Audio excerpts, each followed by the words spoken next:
요즘 달러 환율이 화제입니다. 트럼프 당선 이후로 달러 환율이 치솟아서 1420원이 되더니 연말 연초에는 1470원이 돼서 언론에서는 글로벌 금융위기 이후 최고의 환율이다 라고 얘기를 하기도 했어요. 우리나라는 수입에 의존을 많이 하는 경제죠. 석유도 나지 않고 땅덩어리가 작아서 식량도 수입을 많이 하기 때문에 달러가 오르게 되면 소비자 물가가 치솟게 되고 그만큼 경제에 엄청난 영향을 끼쳐서 달러 환율에 많이 주목을 하고 있는 상황입니다. 달러로 부채를 가지고 있는 기업 같은 경우에는 순식간에 갚아야 될 돈이 20-30% 불어나기도 하고 원자재를 해외에서 수입해 와야 되기 때문에 달러로 대금을 줘야 되는 기업들도 갑자기 경영난을 겪기도 하죠. 이만큼 달러는 우리와 밀접한 관계를 가지고 있기 때문에 이번 컨텐츠에서는 달러에 대해서 얘기를 한번 해보려고 합니다. 이번에 저희가 인터뷰를 할 분은 살레아 모신이라고 하는 미국의 대표 경제 매체 중에 하나인 블룸버그의 미국 재무부 담당 기자 출신 작가입니다. 살레아 모신은 달러 전쟁이라는 달러 움직임의 원동력이 되는 정치적 힘을 묘사한 책을 썼어요. 이 책을 쓰기 위해서 1990년대까지 돌아가서 강달러 정책의 기반을 만든 클린턴 대통령 때 재무부 장관이었던 루빈이라든지 부시 대통령 때 재무부 장관이었던 행크 폴슨, 오바마의 재무부 장관이었던 팀 가이트너, 그리고 트럼프 1기의 재무부 장관이었던 문우신 등을 직접 인터뷰하고 또 이 재무부 장관들과 같이 G7, G20 미팅을 발로 뛰면서 달러의 속사정을 정리해서 쓴 책이 바로 이 달러 전쟁이라는 책입니다. 살레아 모씨는 이 달러가 국제 외환 시장에서 낮은 가치를 받아야 된다라고 주장을 했던 것이 트럼프가 당선이 된 결정적 원인 중에 하나일 수도 있다라고 얘기를 합니다. 사실 우리나라 돈의 가치가 너무 떨어져서 지금 경제적으로 고통을 받고 있는 한국인들의 입장에서는 왜 자기 나라 돈의 가치를 떨어뜨려야 한다고 주장하는 후보가 이렇게 열렬한 지지를 받았는지도 의아할 수 있고요. 또 그런 후보가 당선이 됐음에도 불구하고 달러의 가치가 왜 도리어 치솟고 있는지도 궁금할 수 있습니다. 그래서 달러 전쟁의 저자 살레아 모신을 직접 줌으로 연결해서 달러를 움직이는 진짜 힘에 대해서 이야기를 해보는 컨텐츠 준비했습니다.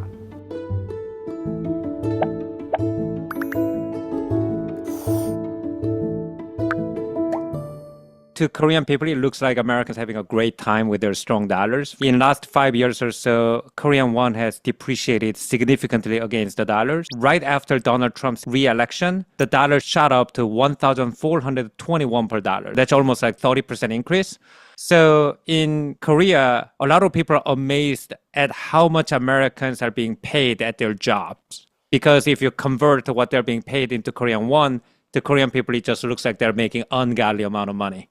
So one of the problems that we have here with this currency exchange rate is brain drain problem. So a lot of the most talented scientists and engineers, they prefer to go work in Silicon Valley rather than stay in Samsung or SK Hynix. Another problem that we have here is I was talking to a friend of mine who works in the tech sector and his company is trying to build an AI model. The problem is they can't get their hands on any NVIDIA chips because Americans, with their strong dollars, they come in and constantly outbid them for the microprocessors.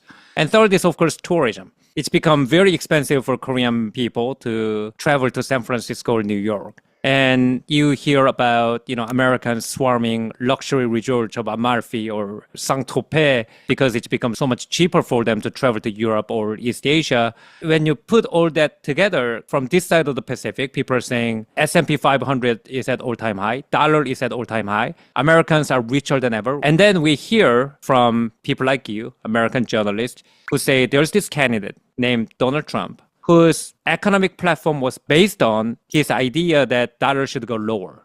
If you are being paid in gold, who would prefer to be paid in silver? The US has benefited a lot from the strength of its dollar. It means that we can issue $28 trillion of debt. Markets don't blink at it. And our interest on that is very, very low because the dollar is a safe haven. So everyone trusts that all of its debt obligations will be repaid. And so that means that inflation can be kept under control. That means that, the interest rate on our credit card statements, our home mortgages, our student and auto loans are lower than they could ever be if we didn't hold this very important asset as our own it, right?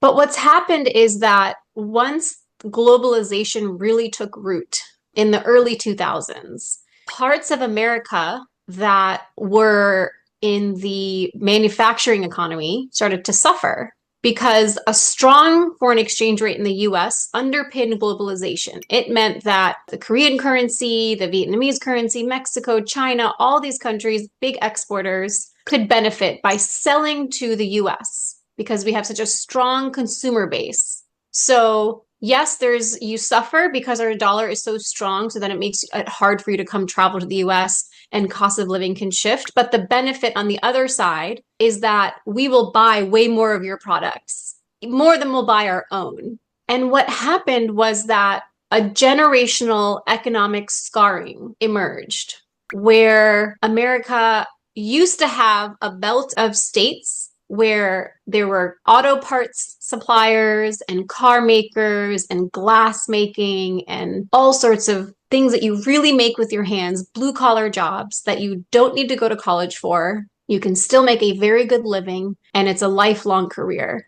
And with globalization, those jobs started to disappear. That's why it's called the Rust Belt, because these factories rusted, they closed. That swath of America and that generation of Americans felt like no one cared about them in America. Everyone says globalization is great, but no one wants to make our products, so I've lost my job. And that's why in the book, as you read it, I take readers to Moraine, Ohio, to explain, and Weirton, West Virginia, to really explain how those local economies suffered at a micro level from this macro shift toward globalization. Now, the problem is that policymakers in the US made a mistake. When the dollar policy was created, when globalization really started to take root and take off, and they said, at the time in the 90s and early 2000s, the plan was, yes, people will lose their jobs in parts of America, little tiny towns, but we will find ways to retrain them. So a 45-year-old woman who has spent 20 years working at a glass manufacturing company, that factory closes because now you can buy that product cheaper from Korea because of the exchange rate difference. She has lost her job. And so we will retrain her. But it turns out the reality is that when you're 45 and you have 2 kids and you've spent half your life in an industry, you can't just easily become a teacher or a police officer or a bus driver. First, you lose your job. You're in shock of it. You go into debt. And then that comes with all sorts of other problems for your family, right? And your town is suffering because these small towns were company towns. If there was a big factory in Weirton, West Virginia, that factory supplied the whole local economy because there's all these factory workers. They need to eat. They need to grocery shop. They need to buy clothes. So stores pop up. The factory shuts down, those people don't have money, so all those stores and things start shutting down, and all the restaurants aren't able to make ends meet. So then you can't just get a restaurant job. And so policymakers didn't connect the dots that you can't just expect someone to all of a sudden pick a different job. Okay, and those people who failed to make the transition because they were sort of left in the lurch, they hear this new sort of unorthodox candidate come on the scene and say, okay, we need lower dollars and boost export, and we need to bring the factory jobs back from Germany and China and Korea, and people rush out and vote for him. Is that kind of what happened? Yeah, that's the simplest way to put it. I mean, that is what happened because a lot happened in between too, right? Like if we say like in the 90s and early 2000s, policymakers missed this gap, a lot of things happened. We had 9/11, which changed how government functioned. It changed how the Treasury Department functioned. I have a chapter in the book where I explain how Treasury added a whole unit to its organization to track money flows of terrorists, because we can find where the money comes from. We can stop the next attack from happening. So there's that giant interruption. Our homeland is under threat. Who has time to deal with the factory workers right now? And then the global financial crisis happened. That was a big one because what happened there was, you saw bankers, they were fine. It was an American-made crisis that went global. It was America's fault. Subprime mortgage collapse, all the regulations and everything that was behind it, and a homemade crisis. And I think it's interesting that even when there's an American-made crisis, people still pile into the US dollar, which I think is an interesting effect. But that happens. And so the whole country is in a great recession, jobs are bad, and then the recovery starts, right? And it's glass half full. Obama is pointing to, look, it could have been way worse. Look how far we've come since the bottom of the jobless rate, the whole crisis. We've dug ourselves out. But the other half of that glass, they never really recovered. And they were the people who also suffered from globalization, the people who lost their factory jobs. And then they're seeing on TV that these bankers are still getting their multi-million-dollar bonuses, even if they're fired maybe. They are fine. I remember vividly in 2010 reading a newspaper and reading about how someone had a college degree and he and his family were living in a car. Obama, Democrats, and traditional Republicans were not paying attention closely enough to the cries of the people who just felt left behind, not just from globalization, but from the economic recovery from the crisis, the global financial crisis. The only people who were really listening were Bernie Sanders, Elizabeth Warren, and Donald Trump.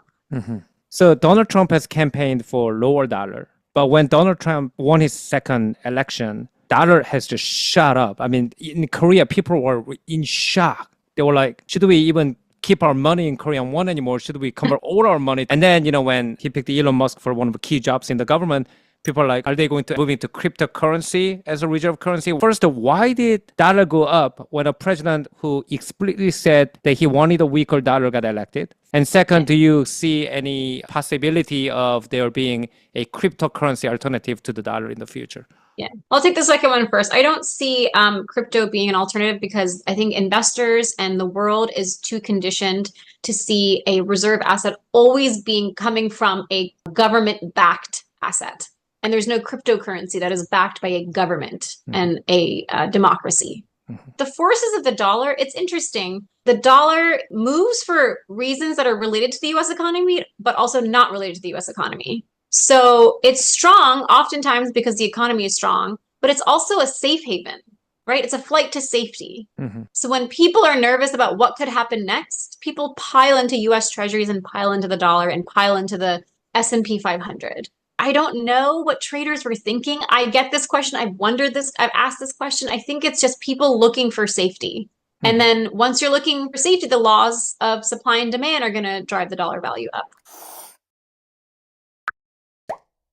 살레아 모신에 의하면 달러가 높기 때문에 미국의 전반적인 이익은 있었지만 더 세부적으로 들어가 보면은 달러가 오를 때 이익을 보는 사람과 손해를 보는 사람들이 달랐다라는 겁니다. 우리도 해외 주식에 투자를 하게 되면은 환율 리스크에 대해서 굉장히 민감해지죠. 예를 들어서 우리가 어떤 나라의 주식에 투자를 했는데 주식은 올랐어요. 근데 환율이 떨어지게 되면은 그 주식으로 번 돈이 오히려 손실이 되는 경우도 생기게 됩니다. 그렇기 때문에 국채라든지 S&P 500처럼 안정된 곳에 투자를 해야 되는 연금기금 같은 경우에는 환율이 안전된 나라에 투자를 하기를 원한대요. 그리고 환율이 안정된 나라에 투자를 할 때는 채권 같은 경우에는 더 낮은 이자로 돈을 꿔주기도 하고 주식 같은 경우에도 더 높은 리스크를 가진 주식에도 투자를 한다는 거죠. 이런 메커니즘으로 미국은 고달러 정책을 유지하면서 미국으로 세계의 투자가 쏟아져 들어오게 만들었고 그 돈으로 여러 가지 R&D라든지 나사 같은 다른 나라들이 못하는 프로젝트를 운영할 수가 있었다고 하고요. 또 기업들 같은 경우에는 다른 나라들보다 주식시장이 활성화돼 가지고 더 많은 이노베이션을 할 수 있었기 때문에 실리콘밸리의 애플이라든지 일론 머스크의 테슬라 같은 회사들이 태어날 수 있었다는 거죠.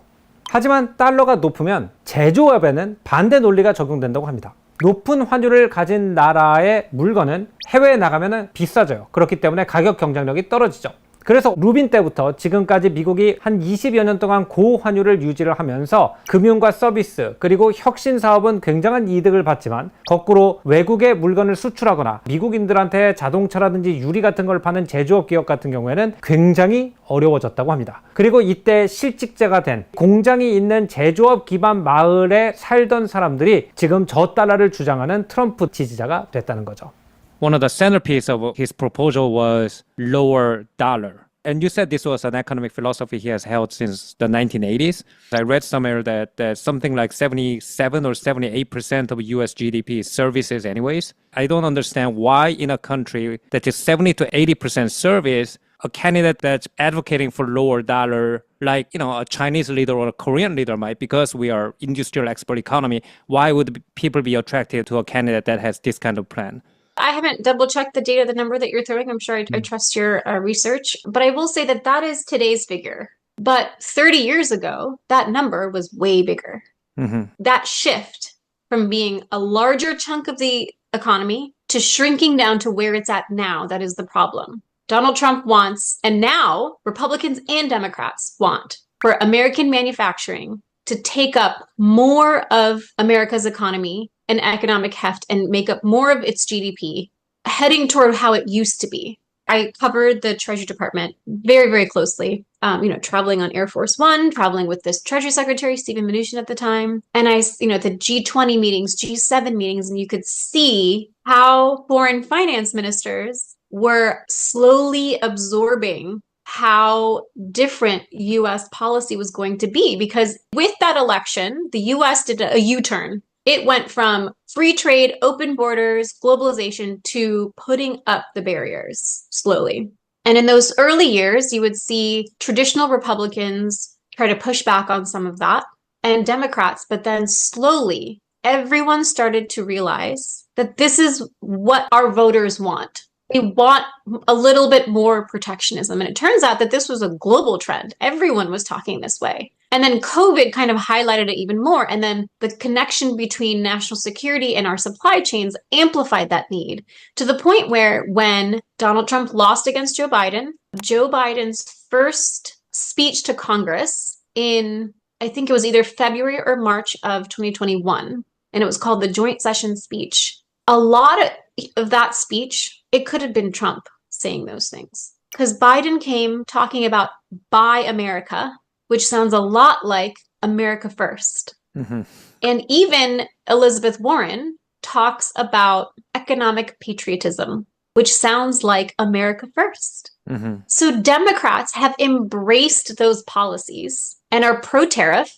Biden didn't drop any of the tariffs against China. And then when we saw Kamala Harris running, she was also matching a lot of Trump's trade policies, but just in a different way, less aggressively. It was less like a centrifugal force of her policy. She spoke about it differently. Democrats speak about these things differently. But now both parties are leaning toward protectionism.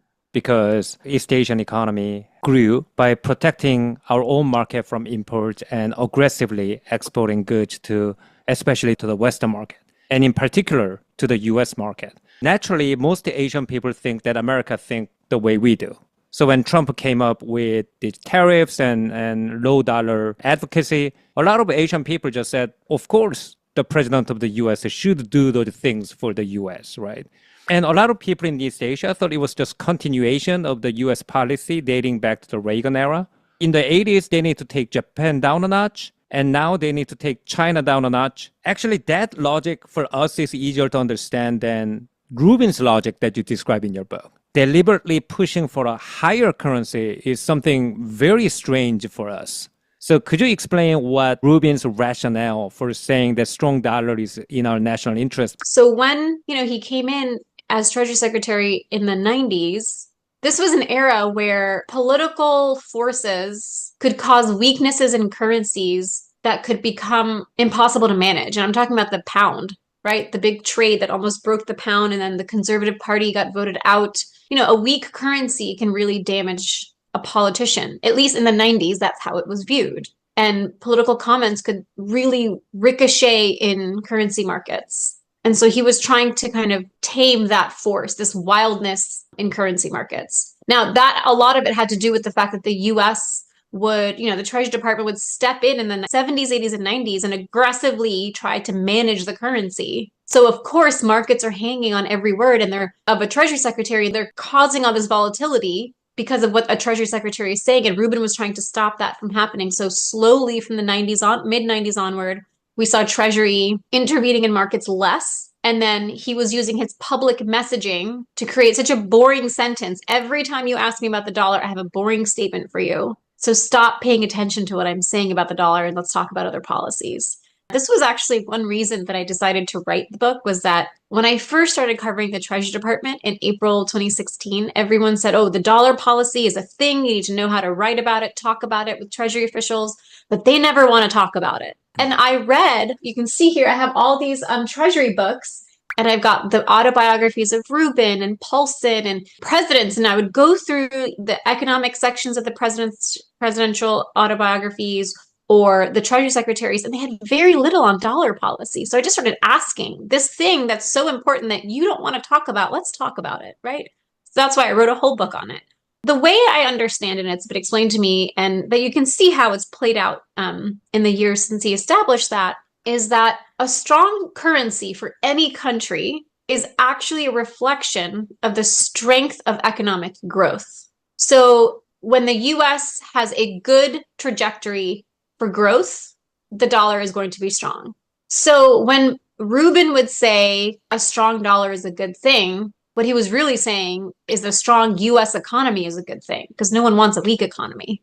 And especially if the US is the driver of global growth, it's even more important. The third is that it is the world's reserve asset. And so for national security purposes, for foreign policy purposes, it should be a dominant currency. Strength, not in foreign exchange rate terms, but just strength in terms of the power that it gives the US. And that's when you get to things like economic sanctions, geopolitical heft, foreign policy sway. The US is able to get its way in foreign policy because of the dollar, because all the US has to do is start imposing economic sanctions if the world or anyone, someone who is considered to be a malign actor, is not abiding by US rules. And that's the whole title of my book, How the Weaponization of the Dollar Changed the World Order. Since 9/11, economic sanctions have been used to even more and grown in their sophistication to protect US interests overseas. So when there was a strike on our soil, on 9/11, the first act in the W. Bush's global war on terror was not to send a military tank into a foreign country or send troops somewhere. The very first act of the war on terror came about 2 weeks after 9/11, when Bush signed an executive order giving the Treasury Department authority to impose harsh economic sanctions and find ways to monitor how terrorists were using the global financial system that is underpinned by the dollar to move money around and finance terrorist acts. Mm-hmm. And since then, it has just expanded. So in 2004, the USA Patriot Act created a whole unit, terrorism and financial intelligence. So for decades, the US Treasury Department was the only finance ministry in the world that had its own intelligence unit to gather that information. And so to protect America's borders, they thought, well, if we cut someone off from the dollar or just curtail their access to the dollar, it will make their lives harder. And the use of that as a tool of foreign policy is directly using the dollar as a weapon. And it has huge repercussions. 경제학자들은 노르웨이병이라는 용어를 쓰는데요. 노르웨이가 산유국이 되면서 환율 가치가 너무 높아지면서 노르웨이의 수출이 저조해지고 석유 외에 다른 산업들이 별로 발전을 못하는 상황, 그래서 오히려 지하자원이 있는 나라에 다른 산업이 발달하지 못하게 되는 상황을 노르웨이병이라고 부르는 경우가 많은 것 같아요. 근데 미국을 여기다 대입을 해보면 미국은 지하자원이 아닌 달러라는 독특한 자원의 가치 자체로 노르웨이병과 비슷한 상황이 되지 않았나라는 생각을 해요. 미국의 많은 문제 중에 하나는 달러가 세계의 돈이기도 하지만 미국의 돈이기도 하기 때문에 일어난 문제라고 생각할 수도 있을 것 같습니다. 예를 들어서 우리나라 같은 경우에는 우리나라 제조업의 경쟁력이 떨어지면 자연스럽게 달러 환율이 낮아지고, 그러니까 우리나라 수출품의 가격이 싸지고, 그러면서 보이지 않는 손에 의해서 가격이 조정이 되게 되는데, 미국 같은 경우에는 달러 자체가 하나의 자원이기 때문에 미국 제조업 경쟁력이 떨어지더라도 달러의 가치가 낮아지지 않고, 그러다 보니까 수출품이 싸지지 않으니까 제조업이 전부 다 무너지게 되는 그런 현상이 일어났던 것 같습니다. 그렇다면은 왜 미국의 돈인 달러가 세계의 돈이 됐는지 그 경과에 대해서도 궁금하고요. 달러가 다른 돈으로 대체될 수 있는 가능성은 없는지, 이 두 가지 질문을 살레아 모신에게 물어봤습니다. I explain in the book in the early chapters about Bretton Woods. So 1944, just as World War II is ending, the world kind of, people realize that we had two massive world wars that have damaged relations, trade, economies, physical infrastructure around the world. People need money to rebuild everything. Now, what's the best way to get us all to stop fighting each other? The best way is that we're so economically integrated that if I hurt my neighbor, it hurts me too. In 1944, representatives from more than 40 countries came to the US, to Bretton Woods in New Hampshire, that's why it's called the Bretton Woods Conference, to decide like how do we create an economic brethren. They created the International Monetary Fund and the World Bank. They debated, should the dollar be the world's reserve asset or should there be like a shared common currency? And in the end, the US wanted to be the world's reserve asset, but also all signs pointed to it having the best ability to do that because it's backed by a free and fair democracy with rule of law and independent courts and free and fair elections. But also, historically, the world's reserve asset has always been owned by the world's biggest economy. So before, the dollar became king dollar, it was the British sterling that was the world's reserve asset. And that kind of, was handed over to the dollar because one, in the 1880s, the US became larger than Britain. And then after the two world wars, Britain's physical infrastructure was so damaged from the bombs and the fighting and everything that their fiscal outlook wasn't looking great because they needed to finance so much public building. And the US's physical infrastructure, bridges and buildings and things weren't touched just by where we sit in the world. We're kind of further away. We've got oceans on either side. But the US has done some key things to maintain attractiveness for the dollar so that it's soft power. Like no one is forced to use the dollar. At no point in the 40s or 50s or 60s did the US say, if you don't use our dollar, we're going to stop talking to you. We're going to have sanctions because you're not using our dollar. No one said that. It's soft power. The dollar became the reserve asset and strengthened with that role because everybody wants to trade in the dollar. The US used that power for many, many years and in many, many ways in a positive way by issuing debt and deficit, allowing a budget deficit, but using that money to finance great research and development, innovation. All these great inventions happen in the US. Elon Musk is here in the US, Bill Gates and Steve Jobs, and things that have shifted culture and economy because the US allows for that kind of innovation. And it serves the rest of the world as well. So at no point has it been a case of bullying, you have to use the dollar. It's the rest of the world has decided we're going to use the dollar. The Federal Reserve is a very transparent central bank. You can read their minutes, you can read their policy proposals. A few months after their FOMC meetings, they released their minutes, and a few years, by a 5-year lag, just to protect policymaking, the integrity of it, they release even more data. I think like full transcripts or something like that. And you can also request through the Freedom of Information Act a lot of information. The US central bank has been set up to be so independent and understand that it fought for that independence many times and it will probably continue to do so. I've learned that other central banks around the world are not so independent, right? You can look at Turkey, for example. They really do heed what the politician in charge wants for central bank interest rates. That doesn't happen in the US yet. You seem to think that for the long-term health of the US dollar, overusing US dollar as a political weapon is a bad idea. And using dollar exchange rate as a tool in trade war, you also believe is a bad idea. Am I reading it right? I mean, I don't actually take a very strong view on whether it's a good or bad idea. I just point to examples of how overusing any weapon to the point where it could be abused actually damages the weapon itself. So if I think about where we're at now, economic sanctions have been used to such an extent. Over the last several decades, there's been lots of talk of who could overthrow the dollar as the world's reserve asset. Could it be the Japanese yen? That was the big talk of the 90s. In the early 2000s, it was the euro. Maybe this brand new currency is going to become the world's reserve asset and displace the dollar. And in the 2010s and teens, it was, well, America caused the global financial crisis. Do they deserve this asset, right? So none of those movements really took root. What we have now, though, is that especially after Russia invaded Ukraine and the US got together more than half of the world's GDP, G7 countries and more, to come together and impose harsh economic sanctions. They were harsh because the dollar was involved, but it was good that many countries were involved in that. It kind of fragmented the world. And then you start to wonder, people now talk, the BRICS countries, a China-led coalition, talking about, well, let's find a way to trade outside of the US dollar. And the more that picks up, the less powerful US sanctions will be because people have other ways to get around the dollar. So it's okay if you sanction us. Now, to that, I will say that there's still no credible threat. There's been 2 years of talk, of flurries of conversation and paper flying in the BRICS countries, and they have not found a common solution to work around the dollar. In fact, China just issued dollar bonds, which just goes to show that we're still investing in the dollar.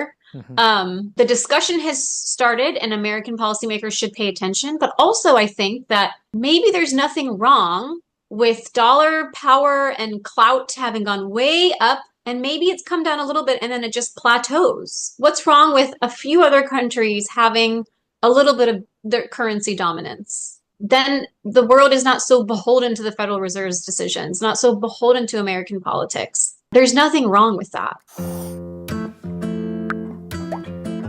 살레아 모 씨는 달러 전쟁에서 전 세계 국제 거래의 96%가 아직도 달러를 이용한다라고 얘기를 해요.